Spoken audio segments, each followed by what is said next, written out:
Halo semuanya, perkenalkan namaku Muhammad Raffi Abdurazak, biasa dipanggil Raffi.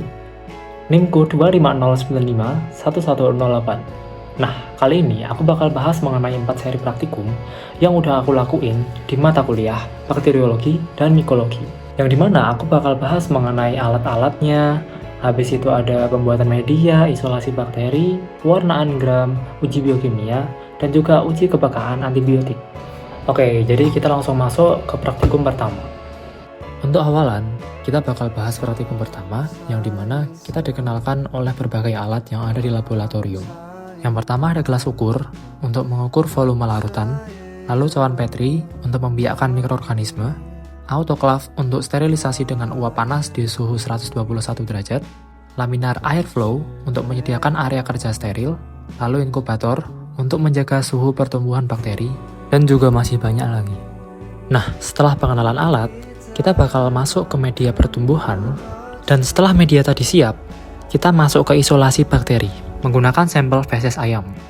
Langkah pertama, kawat oso dibicarakan sampai merah di api bunsen, lalu didinginkan sebentar, dan oso yang sudah steril dicelupkan ke sampel, lalu dikoreskan ke permukaan agar menggunakan metode strict plate.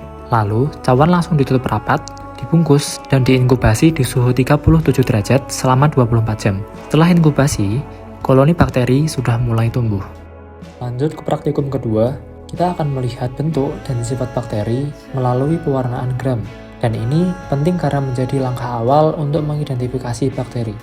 Caranya, bakteri diambil dari isolat menggunakan ose, dioleskan tipis di kaca objek, lalu difiksasi dengan dipanaskan di atas api bunsen. Selanjutnya ditetesi kristal violet selama 1 menit, dibilas, lalu ditambahkan larutan lugol.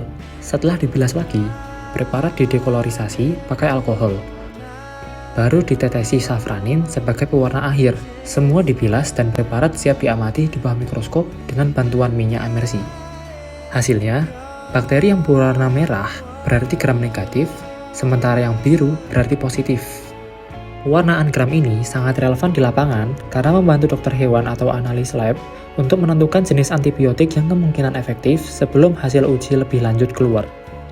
Untuk praktikum ketiga, fokusnya yaitu ke identifikasi bakteri melalui karakteristik metabolisme atau biokimianya, yang dimana di sini ada beberapa media sekaligus. Di media TSIA, hasilnya menunjukkan bagian miring dan dasar tabung sama-sama kuning. Artinya bakteri bisa memfermentasi glukosa, laktosa, dan sukrosa dan menghasilkan gas, tapi tidak ada produksi hidrogen sulfida. Di uji SIM, bakteri menunjukkan motilitas positif, indol positif, dan negatif untuk hidrogen sulfida. Untuk uji MR sendiri, hasilnya adalah positif, yang berarti bakteri menghasilkan asam kuat dari fermentasi glukosa. Sebaliknya, uji VP negatif karena tidak ada produksi asetoin. Uji SCA juga negatif, serta uji gula-gula tidak menunjukkan adanya gas. Lalu dari uji katalase, tidak ada gelembung saat ditambahkan hidrogen peroksida, sehingga katalase dinyatakan negatif. Nah, dari hal ini, itu bisa menjadi kunci dalam mengidentifikasi spesies bakteri secara lebih akurat dan sering digunakan dalam diagnosa penyakit infeksi pada hewan ternak. Lalu, praktikum yang terakhir adalah uji kepekaan bakteri terhadap antibiotik menggunakan metode difusi cakram Kirby-Burr pada media Muller-Hinton agar. Caranya, bakteri diswab secara merata ke permukaan agar, lalu cakram antibiotik diletakkan dengan jarak lebih dari 2 cm dari tepi dan antar cakram.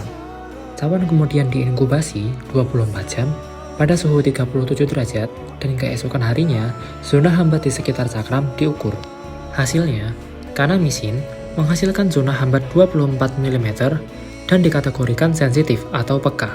Sementara eritromisin, SXT, dan clindamycin masing-masing hanya menghasilkan zona hambat 6,5 mm dan dinyatakan resisten.